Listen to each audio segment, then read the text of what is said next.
Saya punya dalil Al-Quran. Anda mana yang mengatakan bahwa seorang turunan Nabi yang walaupun dia mabok dia harus dihormati? Datangkan dalilnya. Hatu burhanakum in kuntum shadiqin. Tidak bakal dia bisa menemukan dalilnya kecuali hanya kualat nanti ente. Mana dalilnya? Nggak ada, Pak. Jangan mau dibohongi. Wih, jangan rasis, katanya Kiman ngomong. Kami hanya baru sekarang loh. Ente udah berpuluh-puluh tahun ngomong begitu, kita diam-diam baik gitu, betul? Kok kita ngomong begitu sebentar aja udah pada kepelingan begitu? Seteres. Wih, Anda menyakiti kami. Emang kita kagak sakit ngomongin begitu? Gitu, betul? Ini ada yang udah ngobok-ngobok nasab, emang gak ada kerjaan orang pada saudara. Udah gitu pakai ngancem lagi, sweeping Ba'alwi. Unyil. Mau sweeping Ba'alwi? Nah Habib Rizik, gua Ba'alwi, lu mau apa? Hah? Lu mau sweeping? Sweeping? Gimana mau sweeping? Saya tunggu kalian, kurang ajar. Takbir. Bakal ngancem mau sweeping habaib, gua kepret lo. Yahudi pesek mau sweeping Ba'alwi, tengok. Jadi kalau kita dengar ada orang ribut-ribut nasab, itu sebetulnya orang kurang kerjaan. Karena nasab apapun kita semua satu nasab, yaitu nasab kepada Sayyidina Adam alaihi salam. Tidak peduli mau dirunut ini Pak Gubernur ini nasabnya ke atas sampai mana? Ya bagaimana kita tahu? Jangan-jangan memang beliau ini masih keturunan Sultan Agung Prabu Hanyokrokusumo, siapa tahu? Nyatanya beliau hidup di sekitar keraton Surakarta, keratonnya Sultan Agung itu selama bertahun-tahun sampai 9 tahun, sehingga sekarang bahasa Jawanya lebih halus dari saya. Walaupun saya sendiri juga keturunan Solo saya. Kita ini semua bersaudara, bapak kita sama, dan tidak ada perbedaan martabat di antara kita atas dasar perbedaan latar belakang apapun. Ya, yang keturunan Papua Selatan, keturunan Merauke, setara martabatnya dengan keturunan Timika. Yang keturunan Timika setara dengan keturunan Makassar. Yang keturunan Makassar setara martabatnya dengan keturunan Jawa. Yang keturunan Jawa setara martabatnya dengan keturunan Tarim. Setara. Tidak ada perbedaan di antara kita. Hanya dengan itu kita bisa sungguh-sungguh bersaudara. Selama kita masih menganggap bahwa ada perbedaan martabat di antara kita, ya, rasa persaudaraan itu akan menemukan hambatan untuk bisa dibangun dan dikembangkan. Maka saya berpesan kepada pengurus wilayah Nahdlatul Ulama Papua Selatan ini, mari kita kembangkan khidmah dengan prinsip-prinsip persaudaraan itu. Saya minta jajaran pengurus dan kader-kader Nahdlatul Ulama seluruh Papua Selatan ini, baik PWNU, PCNU, banom-banomnya, tidak peduli baunya muslimat atau bau fatayat, IPNU, IPPNU, Ansor, Pansar, saya minta menyediakan diri berkhidmah untuk kemaslahatan siapa saja tanpa peduli, tanpa membeda-bedakan apapun, karena semua yang ada bersama kita ini adalah saudara. Bagaimana status ulama? Ya, al-ulama warathatul anbiya. Terus bagaimana habaib? Kalau bahasa sekarang, ini nabi dan keluarganya, ulama itu pengawalnya. Karena itu, kau ngikuti pengawal, itu mereka mengawal keluarga nabi. Dan mereka itu adalah thaqalain, dua pusaka yang ditinggalkan oleh Nabi kepada umat, yang jika kita berpegang kepada duanya, jangan salah satu ya, dua-duanya nggak sesat.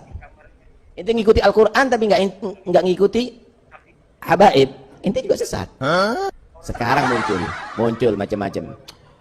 Itu al ulama warasatul anbiya, bukan habaib warasatul anbiya. Loh, enggak baca hadis itu taqalan itu apa itu? Nah, karena itu hati-hati. Kalau sudah mulai ada buhut, berarti kamu sudah meninggalkan satu daripada taqalain dan kamu akan sesat pasti. Nama Nusantara ini merupakan sebuah tipologi keislaman yang terjadi akibat adanya komunikasi yang tiada henti antara Islam itu sendiri sebagai sebuah ajaran ilahiyah dengan tempat di mana dia itu ada. Jadi antara Islam yang universal yang datang dari Allah itu akan ada interaksi, komunikasi tiada henti antara dirinya sebagai sebuah ajaran dengan tempat di mana dia berkembang. Ajaran Islamnya contoh adalah ajaran sholat 5 waktu.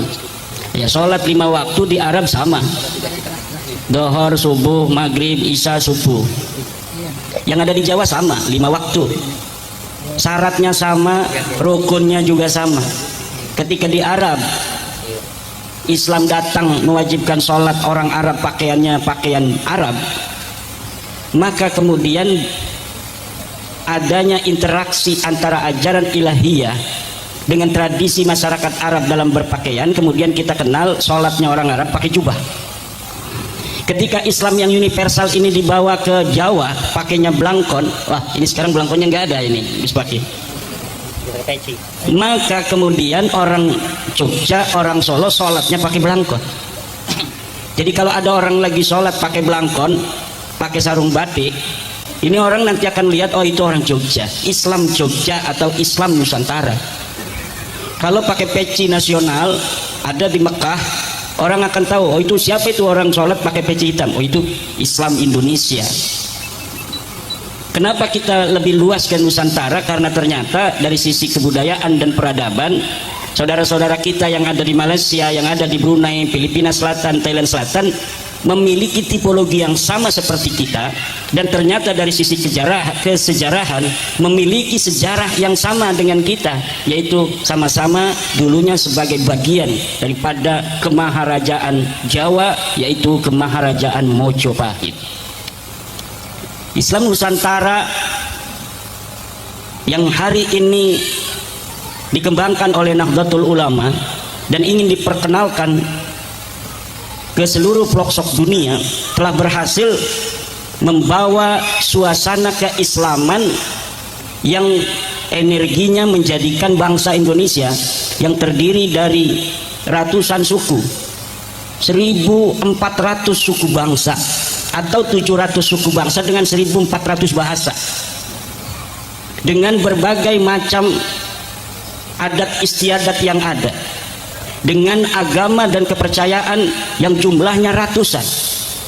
Agama yang diakui di Indonesia ada 6, tetapi kepercayaan yang lain ini yang juga dilindungi itu luar biasa banyaknya. Dengan keragaman seperti itu dan kemayoritasaan umat Islam yang ada di Indonesia yang mencapai 90%, ternyata keislaman di Indonesia telah terbukti dapat membawa Indonesia sampai saat ini dalam persatuannya, dalam kedamaiannya, dalam toleransinya, dalam saling hormat menghormati antara satu suku dengan yang lainnya, antara satu agama dengan agama lainnya. Dan ini ternyata ada kaitan dengan cara pandang keagamaan yang dimiliki oleh mayoritas umat Islam Indonesia. Menurut Al-Para Riset sekarang ini telah mencapai 56% orang yang mengaku Islam di Indonesia ternyata mereka mengaku sebagai bagian dari Nahdlatul Ulama. Dan Nahdlatul Ulama dalam ajarannya adalah ajaran yang merupakan warisan daripada ajaran Wali Songo. Ajaran Wali Songo yang hari ini dipegang teguh oleh Nahdlatul Ulama sebagai sebuah organisasi dari paham keagamaan mayoritas kita umat Islam di Indonesia telah terbukti senada dan seirama dengan dasar dan ideologi bangsa kita, yaitu Pancasila.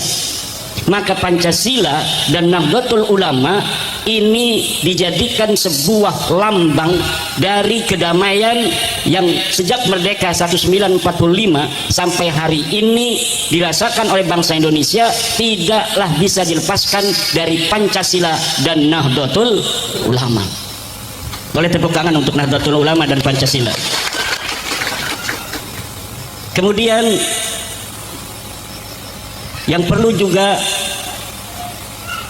saya ungkapkan dalam kesempatan yang berbahagia ini, dalam kedamaian itu, dalam keniscayaan persatuan yang harus tetap ada selama-lamanya, apa kira-kira tantangan yang akan dihadapi oleh umat Islam Indonesia dan oleh umumnya bangsa Indonesia? Tidak ada yang lain selain adalah paham anti negara kesatuan Republik Indonesia. Pancasila dan Nahdlatul Ulama harus bekerja sama secara kontinu dan terus menerus sampai selama-lamanya untuk menjaga negara kesatuan Republik Indonesia.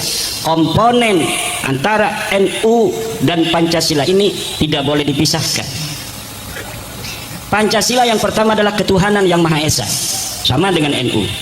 Yang kedua, kemanusiaan yang adil dan beradab. Ini yang ada kaitan dengan pembahasan kita malam hari ini. Kemanusiaan yang adil dan beradab. Apa artinya kemanusiaan yang adil dan beradab? Bagi Pancasila, semua bangsa Indonesia ini sama dari sisi kemanusiaan. Dia memiliki hak yang sama sebagai bangsa, dia memiliki kewajiban yang sama, dia memiliki penghormatan yang harus diterima yang sama dari negara, dia juga memiliki hak yang sama sebagai pribadi dalam kemanusiaannya yang telah dimuliakan oleh Allah Subhanahu wa taala. Al-Qur'an mengatakan laqad karramna bani Adam, dan sungguh aku telah memuliakan manusia sesuai dengan kemanusiaan yang adil dan beradab.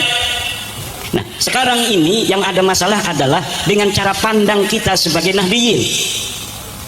Cara pandang kita sebagai Nahdiyin dengan salah satu paham keagamaan menghormati orang yang mengaku keturunan baginda Nabi besar Muhammad sallallahu alaihi wasallam. Apakah cara pandang paham keagamaan kita selaku Nahdiyin daripada ajaran menghormati keturunan Nabi atau orang yang mengaku keturunan Nabi ini sesuai dengan ayat walaqad karramna bani Adam dan juga ayat inna akramakum indallahi atqakum, juga apakah sesuai dengan kemanusiaan yang adil dan beradab? Adilkah kita? Ada anak dari Klaten, dia anak seorang pedagang pedagang kecil, bapaknya bukan kiai, bapaknya bukan jenderal, bapaknya bukan raden, kemudian dia ini mesantren. Setelah mesantren dia pintar, kemudian ketika dia pintar, ketika dia ini cerdas, bisa baca kitab kuning, kemudian ada orang bodoh yang katanya keturunan Nabi, lalu dikatakan orang bodoh yang katanya keturunan Nabi ini dengan orang yang cerdas ini muliaan orang yang bodoh, bahkan dia minum minuman keras, bahkan dia merzina dan lain sebagainya, dengan orang yang saleh yang dari keturunan biasa-biasa saja, dia bertakwa kepada Allah, dia puasa bulan Ramadan, dia bisa baca kitab kuning, kemudian kita mengatakan bahwa ini orang lebih mulia daripada orang yang bertakwa ini. Apakah sesuai dengan kemanusiaan yang adil dan beradab? Tidak. Jawab. Tidak. Tidak ada di dalam ajaran Islam manusia dilihat kemuliaannya hanya dari keturunannya. Tidak ada. Lihat dari mulai alhamdulillahi rabbil alamin sampai wannas, adakah kekhususan bagi keturunan seseorang mendapatkan privilege dari agama Islam bahwa dia harus dihormati lebih walaupun dia berbuat kemaksiatan, dia harus tetap disayangi walaupun dia berzina, dia harus tetap dicintai walaupun dia tidak pernah sholat. Cari dari Al-Quran mulai dari Al-Fatihah sampai surat An-Nas. Cari di dalam Sahih Al-Bukhari dari juz pertama halaman pertama sampai juz keempat halaman terakhir. Tidak ada kekhususan seseorang dimuliakan lebih dari yang lainnya hanya berdasar keturunannya, bukan hanya bertentangan dengan Al-Quran laqad karramna bani Adam, bertentangan dengan falsafah ideologi negara kita, kemanusiaan yang adil dan beradab. Lah kalau ini sudah bertentangan dengan Al-Quran, sudah bertentangan dengan Al-Hadis, bertentangan dengan falsafah bangsa Indonesia, ideologi negara Republik Indonesia, lalu berdasar apa kita masih mempertahankan narasi bahwa orang yang mengaku keturunan Nabi harus kita hormati lebih hanya berdasarkan pengakuannya? Nanti dulu. Ngopi dulu. Ngopi dulu. Itu kalau dia benar keturunan Nabi. Ini narasinya masih orang yang kita anggap benar keturunan Nabi. Orang yang masih kita anggap benar pun keturunan Nabi, cari dalilnya dari Al-Fatihah sampai An-Nas. Mana dalil Al-Quran yang menyuruh kita menghormati orang hanya berdasarkan keturunannya? Tidak ada, Pak. Tidak ada. Hadisnya, kita mengenal hadis Sahih Al-Bukhari, hadis yang paling sahih. Cari di Sahih Al-Bukhari dari juz awal sampai juz 4. Hadis yang mana yang menyatakan bahwa seorang keturunan Nabi walaupun dia maksiat, walaupun dia berzina, walaupun dia mabok, katanya harus dikasih beras, kata anaknya Taufik Sigaf. Mana dalilnya? Mana hadisnya? Mana Al-Qur'annya? Bawa ke hadapan Kiai Nawawi. Ini saya moderatornya tua begini, jadi erok juga ini, kesepuan di Nahdlatul Ulama Klaten. Masuknya Suriah ini. Wakil Suriah PCNU Klaten.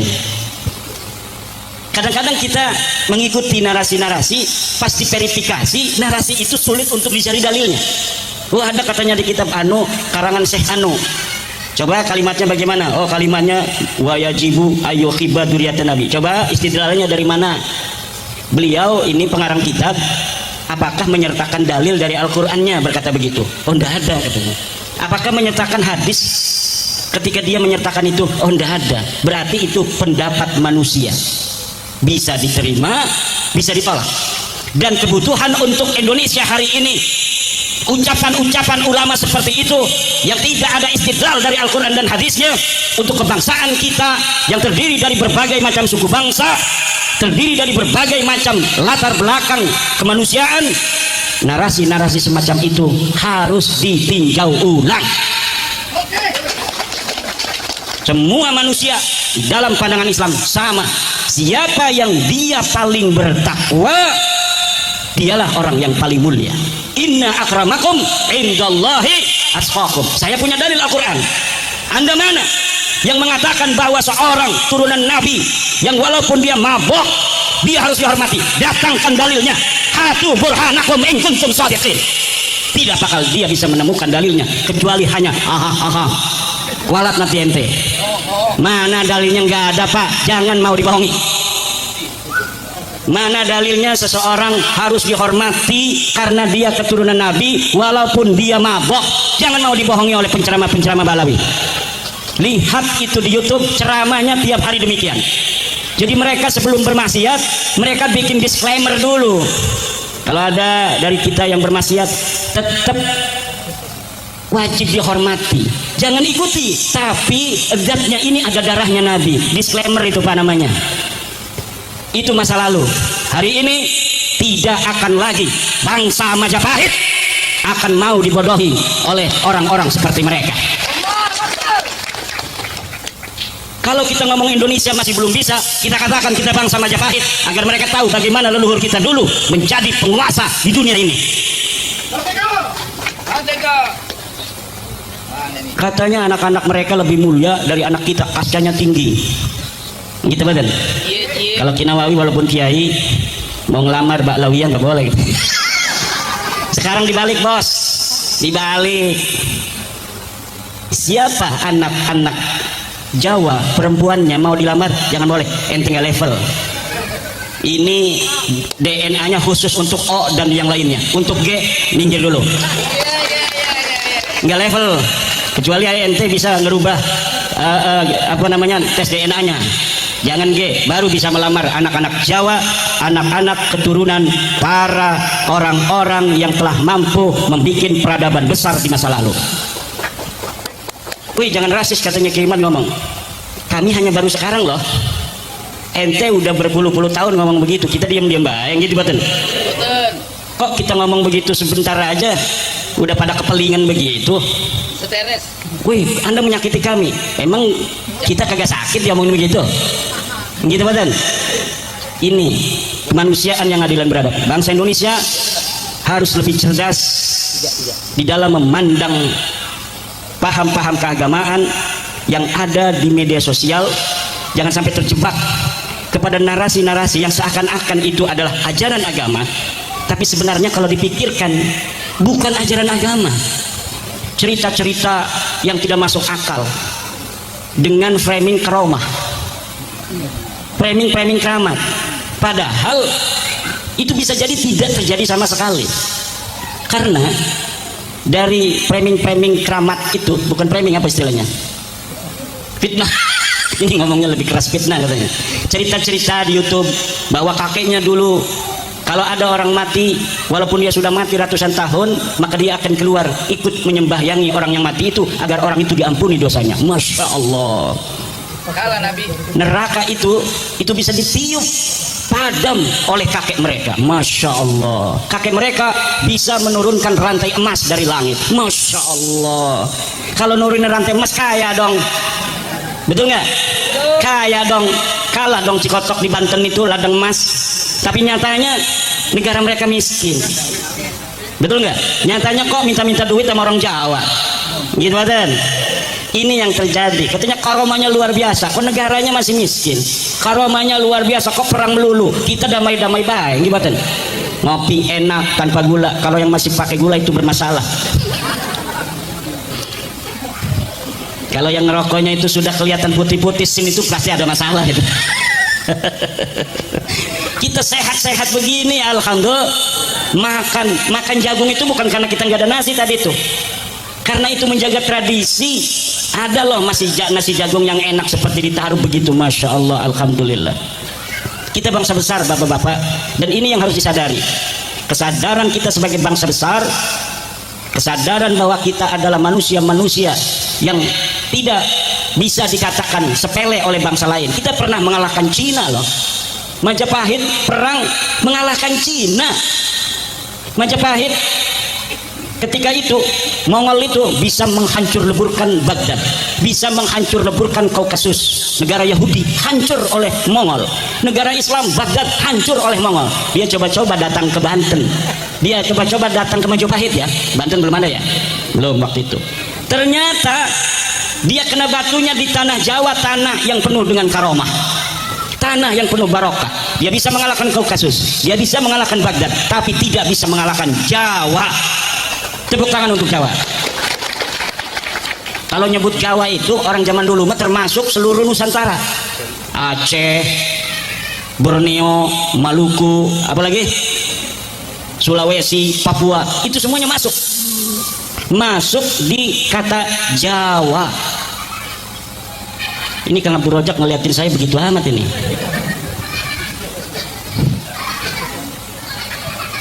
Bapak Ibu, nah lalu sekarang apakah benar itu orang-orang yang mengaku keturunan Nabi itu? Kalau tadi kan narasinya, walaupun benar keturunan Nabi, tidak ada ajaran kekhususan dari Al-Quran dan Al-Hadis. Kalau mereka keturunan Nabi itu tidak soleh, wajib kita hormati. Tidak ada. Sekarang orang yang paling mengaku di Indonesia sebagai keturunan Nabi siapa? Siapa? Kabir. Benarkah dia keturunan Nabi? Dari sisi tes DNA sudah dikatakan tadi mustahil keturunan baginda Nabi besar Muhammad sallallahu alaihi wasallam. Dari sisi sejarah dan nasab saya sudah tuliskan dan panitia sudah membaginya. Nanti kita akan kembangkan dalam tanya jawab saja. Setuju? Karena kalau narasi di YouTube banyak bagaimana alasan-alasan, hujah-hujah ilmiah berdasarkan metode dan metodologi sejarah, berdasarkan metode dan metodologi daripada ilmu nasab, bahwa Baklawi ini yang dipanggil Kabib tidak terbukti sebagai keturunan baginda Nabi besar Muhammad sallallahu alaihi wasallam. Sedikit saja kisi-kisinya. Mereka mengaku sebagai turunan Nabi itu dari keturunan Ahmad bin Isa. Ahmad bin Isa ini betul sebagai keturunan Nabi. Jadi ada tokoh besar turunan Nabi namanya Ahmad bin Isa, adanya di Madinah Al-Munawwarah. Lalu katanya Ahmad bin Isa ini datang ke Yaman. Karena kalau dia nggak ngomong datang ke Yaman bahasanya, maka bagaimana orang yang ada di Madinah kok bisa keturunan di Yaman kan? Maka harus ada narasi yang dibangun bahwa dia hijrah ke Yaman sehingga diberi gelar Al-Muhajir. Lalu di Yaman punya anak namanya Ubed, punya anak namanya Alwi. Tinggal tanya 3 pertanyaan saja. 1, mana kitab yang satu masa dengan Ahmad bin Isa atau yang paling dekat masanya dengan dirinya yang mengatakan bahwa Ahmad bin Isa pernah datang ke Yaman? Tidak ada. Sedangkan kitab yang ada pada saat Ahmad bin Isa hidup itu banyak ditulis oleh ulama. Tahun 345 Hijriah ulama sudah banyak. Imam Syafi'i itu lahir 150 Hijriah, wafat 204 Hijriah.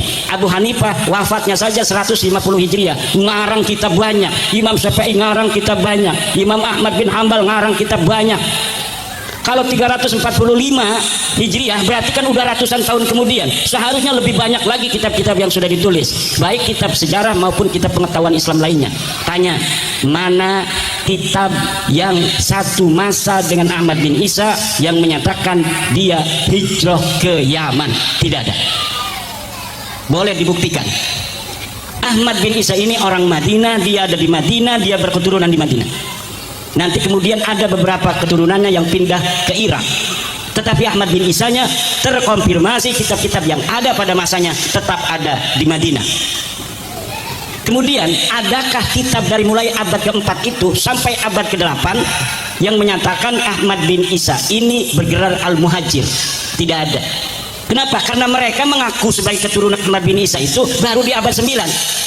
Jadi tidak ada kitab yang ada di masa Ahmad bin Isa abad ke-4 sampai abad ke-8 yang menyatakan dia hijrah ke Yaman, yang pertama. Yang kedua, tidak ada kitab yang ada di abad ke-4 sampai abad ke-8 yang menyatakan dia bergelar Al-Muhajir. Tidak ada, karena memang dia tidak pernah pindah ke Yaman. Yang ketiga, tidak ada kitab abad yang ke-4 sampai abad ke-8 yang menyatakan dia punya anak namanya Ubed. Kenapa tidak ada dari abad ke-4 sampai abad ke-8? Karena memang pengakuannya baru di abad 9 Hijriah. Dari 345 Hijriah sampai pengakuannya 895 Hijriah, ini mencapai 550 tahun. Kesunyian 550 tahun tanpa data, mereka mengarang kisah-kisah itu di abad 9 tanpa ada referensi sedikit pun dari kitab-kitab sebelumnya.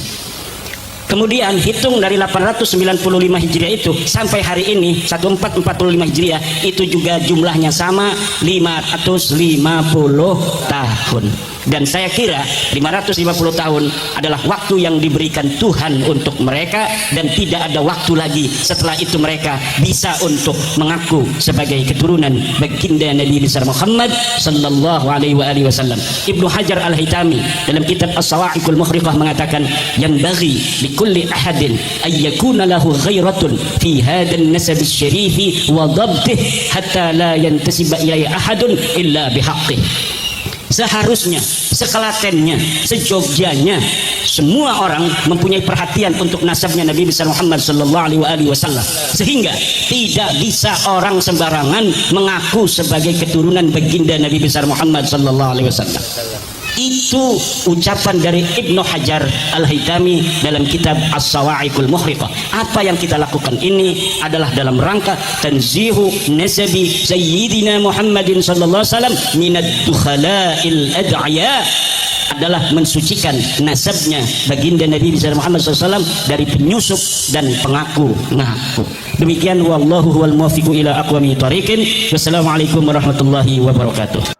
Jadi itu tadi isi video yang barusan kita tonton bersama-sama. Untuk tanggapannya bisa kalian tulis di kolom komentar teman-teman ya.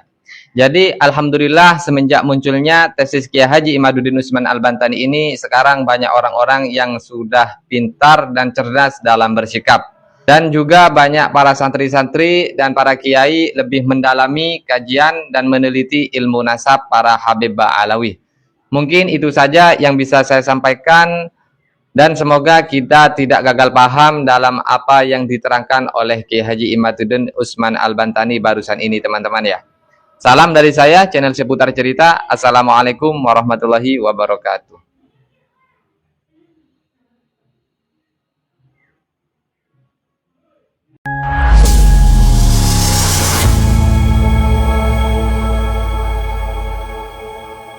Itulah tadi pernyataan tegas dari Kiai Haji Imaduddin Utsman Al-Bantani untuk membantah argumen-argumen yang dilontarkan oleh Habib Rizik. Dan tadi kita sudah dengar bersama dalil-dalil yang sangat akurat dari Kiai Haji Imaduddin Utsman Al-Bantani, sehingga Habib Rizik dan klan Ba'alawi tidak bisa membantahnya bahwa memang klan Ba'alawi itu terputus nasabnya dari baginda Nabi Muhammad SAW. Bagaimana menurut pendapat teman-teman semua? Silahkan lanjut di kolom komentar. Terima kasih, selalu support Arman Al-Fatih. Kita jumpa lagi di video selanjutnya. Assalamualaikum warahmatullahi wabarakatuh.